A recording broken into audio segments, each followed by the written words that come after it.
Bismillahirrahmanirrahim, my dear viewers and my dear students. MA English part 1 का paper है pros और इसमें हमारे पास आज राइटर है जोनाथन स्विफ्ट। उसकी किताब का नाम है गुलिवर्स ट्रेवल्स। आज हम उसके एक इम्पोर्टेंट क्वेश्चंस पे बात करेंगे, वाइट बोर्ड पे मौजूद है। जैसे कि आप देख सकते हैं, गुलिवर्स ट्रेवल सोशल स्टायर का क्वेश्चन है, इस पे बात करेंगे। और इसका सबसे पहला पॉइंट है हमारे पास corrosive satire in the book, यानी इस किताब में और इस क्वेश्चन में उसने जो कोरेसिव स्टायर यानी काटने वाला जो स्टायर इस्तेमाल किया है उस पे बात करते हैं। तो आइए स्टार्ट करते हैं। Swift occupies a very distinguishing place. Swift ने बड़ी मुमताज हैसियत हासिल की हुई है अमंग हिज कॉन्टेम्परेरीज, अपने हम असर जो उसके मुसन्निफीन थे उनमें, for highlighting the pungent and poignant realities of his time, क्योंकि उसने हाईलाइट किया है पंजेंट, बहुत चीर देने वाली और तकलीफ दे हकीकतें अपने वक़्त की, which regarded him as a master of coercive style, जो कि उसको एक पहचान देती हैं। और वो पहचान ये है कि वो अपने दौर के हम असर मुसन्निफीन में काटने वाले स्टाइल का उस्ताद समझा जाता है। Right, okay.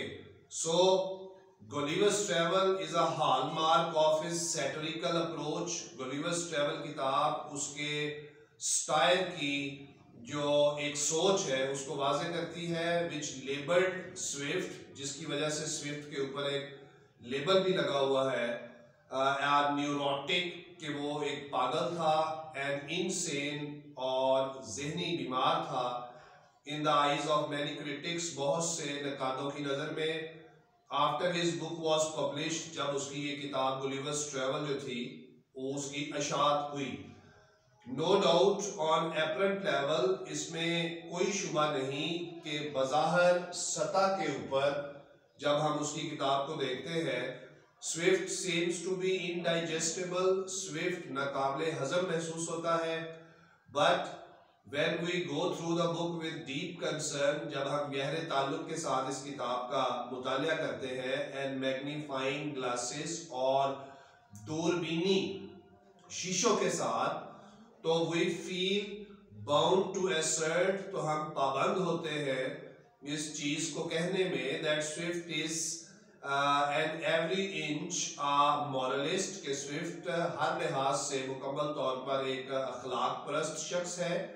Despite his morbid attitudes towards man and society, बावजूद अपने जहनी बीमार रवैये के, he says, वो कहता है, that the chief end of all of his labor is, कि उसकी सारी मेहनत का जो आखिरी नतीजा है, is to vex the world, दुनिया को तंग करना है, rather than divert it, ना कि दुनिया को का रुख मोड़ना है। So my dear students, तो अब हम अगला पॉइंट देखते हैं। Gulliver's travels abundant with different moods of style। Gulliver's travel किताब जो है वो मुख्तलिफ किस्म के स्टाइल से भरी हुई है। इसका दूसरा पॉइंट आप व्हाइट बोर्ड पे भी देख सकते हैं, मल्टी डायमेंशनल स्टाइल, यानी मुख्तलिफ सिमतों वाला जो तंज है, जो तज़हीक है इसने इस्तेमाल की, उसके बारे में। अच्छा, एज द स्टोरी प्रोग्रेसेस, जैसे कहानी आगे बढ़ती है, फ्रॉम वॉयज टू वॉयज, एक सफर से दूसरे सफर की तरफ, the form of style transit from comic to bitter, तो ये जो स्टाइल है ये मज़ाहिया स्टाइल से जो है वो तलख स्टाइल की तरफ तब्दील हो जाता है। एंड फाइनली कोरेसिव, और आखिरकार ये बड़ा ही तकलीफ दे स्टाइल और तज़हीक बन जाती है, विच इज़ ऑलमोस्ट इनटॉलरेबल, जो तकरीबन नाकाबिले बर्दाश्त महसूस होती है। फॉर मैन, इंसान के लिए वो बात नाकाबिले बर्दाश्त हो जाती है, वो इस हद तक अपनी तज़हीक की बात को ले जाता है। इन गुलिवर्स ट्रेवल्स में फ्रॉम वॉयज टू वॉयज, सफ़र दर सफ़र, there is a style on politics, सियासत के ऊपर भी तज़हीक की गई है। ह्यूमन फिजियोग्नमी, इंसानी जिसामत पर भी तंज किया गया है।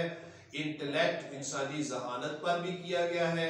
एंड ऑन मॉरल शॉर्टकमिंग्स, और जो इंसान की अखलाकी कमजोरियां या अखलाकी बुराइयां हैं उसके ऊपर भी उसने तज़हीक अमेज रवैया इख्तियार किया है। अच्छा जी, अब हम देखते हैं इसके सोशल स्टाइल्स के बारे में। पॉइंट नंबर 3 है style on political and religious institutes, यानी मजहबी और सियासी इदारों के ऊपर जो उसने तनकीद की है उसको देखते हैं।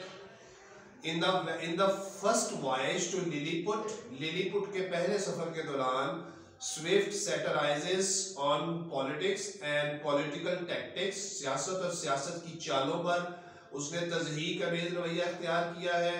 Practised in England through the picture of Lilliput, England में जो सियासी चालें थीं लिलीपुट की सियासत के जरिए।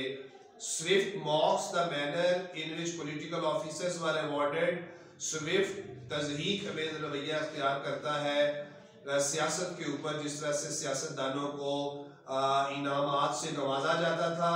Bye England's king, by English king in his time, England के बादशाह की तरफ से उस दौर में। फ्लिमनैप द ट्रेजरर्स, फ्लिमनैप जो कि खजानची था, रिप्रेजेंटेड सर रॉबर्ट वेलपूल के नाम से, and the prime minister of England जो कि प्राइम मिनिस्टर ऑफ इंग्लैंड था। Dancing on a tight ropes symbolises Walpole skills, एक रस्सी पर नाचना सर वेलपूल की चालों की तरफ इशारा करती है। इन पार्लियामेंट्री टैक्टिक्स, पार्लियामेंट के अंदर जो चालें और तरकीबें इस्तेमाल वो करता था। एंड पॉलिटिकल इंट्रीग्स, और सियासी साजिशों में जिस तरह से वो शामिल था। Swift is also pithy on his details, Swift बड़ा बारीक बीन है अपनी तफसील में। Of the annoyance of the empress of Lilliput, Lilliput की मलका की नाराजगी के बारे में। और एक्सटिंग्विशिंग द फायर, जिसमें उसने मलका के महल की आग बुझाई थी। Of her palace in a reference, ये एक हवाला है टू द क्वीन, उस मलका की तरफ। एनास अनायंस, जो कि मलका एना की नाराजगी की तरफ इशारा है। With him on his writing, जिसमें उसने किताब लिखी थी a tale of tub, a tale of tub के नाम से। In which Swift had attacked religious abuses, जिसमें स्विफ्ट ने मजहबी बदतमीजियों पर तनकीद की थी और हमला किया था। But queen miss interpreted the book, लेकिन क्वीन एना ने, जो कि असल में क्वीन थी उस वक्त स्विफ्ट के दौर में, उसने नाराजगी का इजहार किया, गलत तशरीह की किताब की। एंड गॉट अनाइड, और वो नाराज हो गई जोनाथन स्विफ्ट से। Swift styles becomes amusing, Swift का स्टाइल बड़ा लुत्फअंदोज हो जाता है। When Gulliver speak of the conflict, जब गुलिवर बात करता है उस तज़ाद के बारे में। That highlights the theological disputes, जो आसमानी झगड़ों को बयान करता है। and between the big Indians and the little Indians in Lilliput, Lilliput में big Indians और small Indians के हवाले से। हम पॉइंट जिस पे बात कर रहे हैं style on political and religious institutes का नुक्ता है। तो thus Swift is ridiculing the conflict between the Roman Catholics and the Protestants, फिर वो रोमन कैथोलिक्स और प्रोटेस्टेंट्स के भी मजहबी तजाद पे बहस करता है। The rift between high heels and the low heels, ऊंची एड़ी और छोटी एड़ी के हवाले से हाईलाइट्स ये सिंबल है। The conflict between Whig and Tory, ये दो सियासी जमातें थी स्विफ्ट के दौर में, उनके ऊपर। And the two political parties England, और ये इंग्लैंड की दो मुख्तलिफ पार्टीज थी जिसके ऊपर उसने तज़हीक अमेज रवैया इख्तियार किया है। हमारे पास नेक्स्ट पॉइंट है satirises coarseness and ugliness of human body, यानी स्विफ्ट तनकीद करता है इंसान के खुरदरेपन पर और बदसूरती पर जो उसके जिस्म में पाई जाती है। आइए देखते हैं। In the second voyage to Brobdingnag, Brobdingnag के दूसरे सफर में Swift satirises on the coarseness and ugliness of the human body, इंसानी जिस्म के खुरदरेपन और बदसूरती पर वो बहस करता है।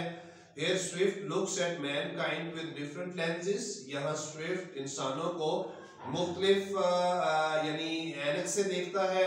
The people in the Brobdingnag are 60 to 80 feet high, Brobdingnag में लोग तकरीबन 40 से 80 फुट लंबे थे। Not only men and women are huge in size, ना सिर्फ मर्द और औरतें साइज में बहुत बड़ी थी, but every object of life is of enormous size, बल्कि हर चीज जिंदगी की एक बेपनाह जसामत और साइज रखती थी। which gives a sheer contrast image, जो कि महज एक मुतज़ाद तस्वीर पेश करती है, than that of Lilliput की निस्बत. Gulliver here is an object of curiosity. ब्रॉबडिंगनेक में गुलिवर एक तजस्सुस का नमूना है due to his micro size, अपने बहुत छोटे साइज की वजह से. ओके, नेक्स्ट हमारे पास जी आ जाता है the king remarks that the history of Gulliver's country seems to him to be only a series of conspiracies. ये पॉइंट जो है इसको हम व्हाइट बोर्ड पे अभी हमारा वही कोरसनेस वाला पॉइंट चल रहा है, इसको देखते हैं. वो कहता है द किंग रिमार्क्स, बादशाह ये कहता है that the history of Gulliver's country seems to him, कि जो यानी गुलिवर्स के मुल्क की तारीख है to be fully a series of conspiracies, वो साजिशों की एक फहरिस्त थी, रेबिलियंस बगावतों की एक फहरिस्त थी, मर्डर्स कत्ल की एक फहरिस्त थी, रेवोल्यूशंस एंड बैनिशमेंट्स और इनकलाबों की और जिलावतन कर देने की एक तारीख नजर आती है इंग्लैंड की ब्रॉबडिंगनेक के बादशाह को, जो वो गुलिवर से कहता है. The king condemns the fatal use of gunpowder. ये हमारा अब नेक्स्ट पॉइंट है, ये मैंने लिखा हुआ है. Condemns the fatal use of gunpowder, यानी मुजम्मत करता है ब्रॉबडिंगनेक का बादशाह यानी खतरनाक इस्तेमाल पर बारूद के. इस पे बात करते हैं.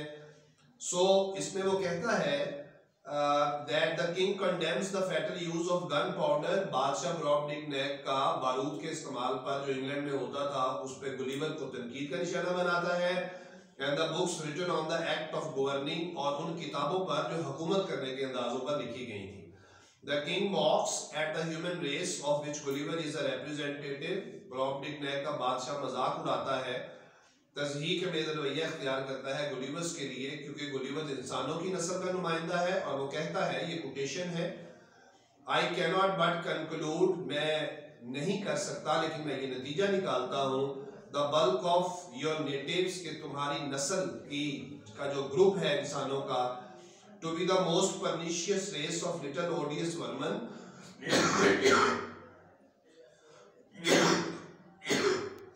Sorry, कि जो इंसानों की नस्ल है वो छोटे छोटे गंदे गलीज कीड़ों की एक नस्ल है. That nature ever suffered to crawl, और फितरत ने उसको रेंगने के लिए मजबूर कर दिया है upon the surface of the sun, जमीन की सतह के ऊपर. ये बड़ी ही तलख स्टेटमेंट है इंसानों के बारे में. इसकी वजह से स्विफ्ट के ऊपर कुछ एलिगेशंस भी हैं, वो हम अब आगे आपको साथ साथ इसके बारे में तफसील से आगाह करते जाएंगे. अब हमारे पास नेक्स्ट पॉइंट है यूजलेस एक्सपेरिमेंट्स इन लगाडो. लगाडो की लेबोरेटरी में तीसरे वॉयज के अंदर जो तजर्बात चल रहे थे उसके बारे में तफसील देखते हैं. In the third voyage to various islands, मुख्तलिफ जजीरों की सैर के दौरान, there is a stare on human intellect, इंसानी जहानत और अकल पर तंज है.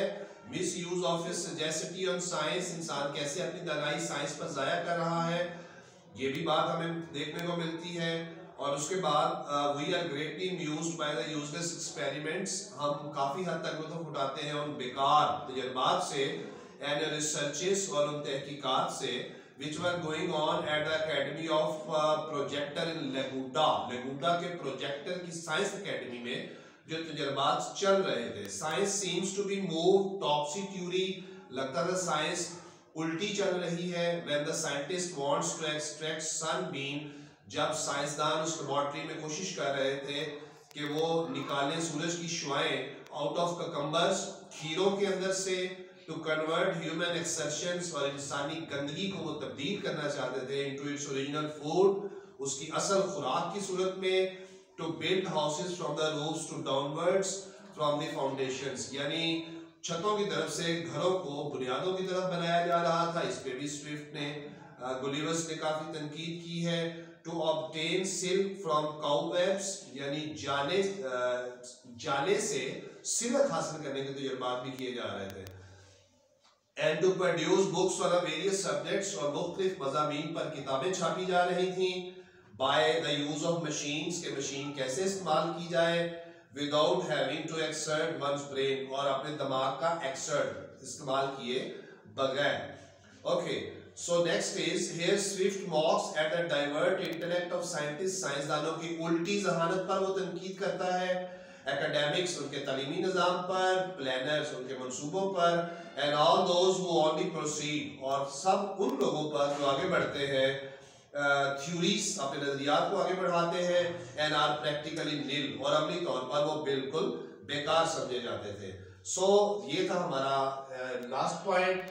उसके बाद है स्टायर ऑन हिस्टोरियंस, यानी तारीख दानों के ऊपर भी जो है गुलिवर्स ने काफी तंज किया है। आए देखते हैं in the fourth voyage to ओनोनिम्स, ओनोनिम्स के सफर के दौरान there is a sharp and pregnant satire, यानी ओनोनिम्स के ऊपर एक बड़ा तेज और बड़ा तलख तनकीद है ऑन ह्यूमन मॉरल शॉर्टकमिंग्स, इंसानों की अखलाकी जो कमजोरियां होती हैं उसके ऊपर। This voyage contains the most progressive and offensive style, ये सफर बहुत ही चीर देने वाला और गलीज किस्म का तकलीफ देने वाला स्टाइल अपने अंदर रखता है इंसानों के ऊपर। Here horses are ruling over man, यहाँ घोड़े जो है वो इंसानों पे हुकूमत कर रहे हैं।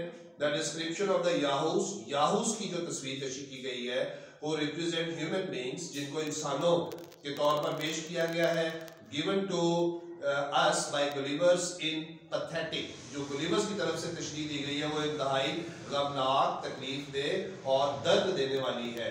So yet I confess I never saw any sensitive beings, हाँ मैं ये इतराफ़ करता हूँ कि मैंने कभी इतनी हसास मखलूक नहीं देखी, so detestable, इतनी काबिल नफरत, on all accounts, हर लिहाज से, and the more I came near them, जितना मैं इस मखलूक के नज़दीक जाता था, the more hateful they grew, वो मेरे लिए उतने ही ज़्यादा काबिल नफरत होते जाते थे। By contrast, the Ononyms are noble and benevolent animals. Ononyms जो हैं वो बड़े खैर ख्वाह और बहुत ही आला जानवर थे, who are governed by reasons, जो अकल की बुनियाद पर चलते थे, and who lead an ordered life, जो बड़ी तरतीब से जिंदगी गुजारते थे। So it was a lethal attack on human race, ये इंसानी फितरत पर एक बहुत ही खतरनाक हमला था। To be represented inferior to Ononyms, के इंसानों को घटिया बना के, कमतर बना के पेश किया गया है Ononyms की निस्बत, mentally and morally, यानी ज़हनी तौर पर और अखलाकी तौर पर। So my dear students, Gulliver tells Master Ononyms को बताता है that all the evils and vices that were prevailing in European countries, के मगरबी ममालिक में कौन कौन सी बुराइयां और तकलीफें मौजूद हैं, इसके बारे में भी डिस्कशन होती है। He speaks of their gluttony, वो लोगों की जो लोगों का पेट भर के खाना है, ज़रूरत से ज़्यादा खाना है, उस पर भी तनकीद करता है। And love for the shining stones, चमकते पत्थरों की भी तफसील डिस्कस करता है। Gulliver remarks about the land of Ononyms, Ononyms की सरजमीन के बारे में गुलिवर्स कहता है, here was neither physicians to destroy my body, यहाँ कोई डॉक्टर नहीं था मेरे जिस्म को तबाह करने के लिए, not lawyer to ruin my fortune, मेरी किस्मत को बर्बाद करने के लिए कोई वकील नहीं था, no informers to watch my words and actions, कोई जासूस नहीं था मेरे काम और मेरे अल्फाज को सुनने के लिए। Here were no backbiters, यहाँ चुगलखोर नहीं था, पिक पॉकेट्स, जेब कतरे नहीं थे, हाईवेमैन नहीं थे, हाउस ब्रेकर्स नहीं थे, सियासतदान नहीं थे, अक्लमंद लोग नहीं थे, मर्डरर्स नहीं थे, रॉबर्स डाकू नहीं थे, नो चीटिंग शॉपकीपर्स, चीटिंग करने वाले शॉपकीपर्स भी नहीं थे, और मैकेनिक्स भी नहीं थे, नो प्राइड, वैनिटी और अफेक्टेशन, ना बनावट थी और ना ही गुरूर था और ना ही बुग़्ज़ और हसद था। सो माय डियर स्टूडेंट्स, तो हमारे पास अब Ononyms परफेक्शन ऑफ नेचर समझता है उनको। गुलिवर्स लास्ट पे है रेफॉर्मेशन ऑफ सोसाइटी, यानी माशरे की इस्लाह उसका मकसद था, ये पढ़ते हैं last paragraph. Finally we conclude, आखिरकार हम ये नतीजा निकालते हैं that Gulliver's travel is a great piece of art, कि ये फन का एक शानदार नमूना है, containing social style in it, इसके अंदर माशरती तर्ज मौजूद है। Every satirist is at heart a reformist, हर तज़हीक अमेज़ और तंज करने वाला मुसन्नफ़ दिल से बुनियादी तौर पर माशरे की इस्लाह चाहता है। And Swift also wants to reform society, Swift भी माशरे की इस्लाह चाहता है। By pinpointing the vices and shortcomings, निशानदेही करके उन बुराइयों और कमज़ोरियों की, इन इट जो इंसान में पाई जाती हैं। So he has been very successful in accomplishing, Swift बड़ा कामयाब रहा है अब तकमील देने में उस जिम्मेदारी को, इज सेल्फ इम्पोज ड्यूटी, जो जिम्मेदारी और फर्ज उसने अपने ऊपर नाफज किया था। So this was the ending lines, my dear students. If you like my video, subscribe my channel with bell icons, share my videos, and so that you may get the further notifications. And we are at last I will tell you MA English part 1 is going on. So you can give me your feedback. I will try to provide you the further details and information. Thank you very much. Khuda Hafiz.